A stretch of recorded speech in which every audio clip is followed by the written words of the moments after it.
گلے میں شدید درد، بخار اور نگلنے میں تکلیف۔ کیا آپ یہ سوچ کر اپنا وقت ضائع کر رہے ہیں کہ یہ تکلیف خود ہی ختم ہو جائے گی؟ السلام علیکم، میں ہوں ڈاکٹر امجد صاحب۔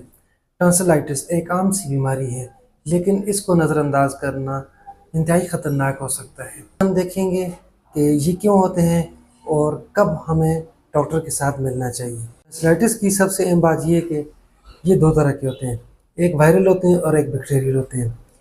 وائرل ٹانسلائٹس یہ عام نزلہ زکام کے وائرس سے ہوتی ہے۔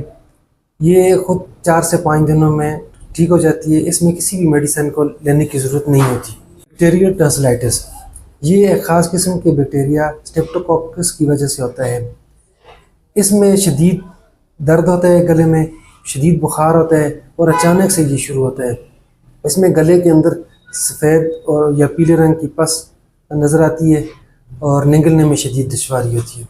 اگر آپ یا آپ کے بچے کے گلے میں درد ہے اور سفیدی نظر آ رہی ہے تو گھر پر آرام کرنے کا خطرہ مت مول لیں۔ ٹانسلائٹس کوئی معمولی بیماری نہیں ہے۔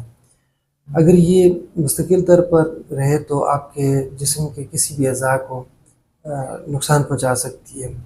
اگر آپ کے یا آپ کے بچے کے کو یہ مسئلہ ہے تو آج ہی ہمارے کلینک پر تشریف لائیں اور اس کا مکمل اور بغیر سائیڈ ایفیکٹ کے طریقے علاج سے علاج کروائیں۔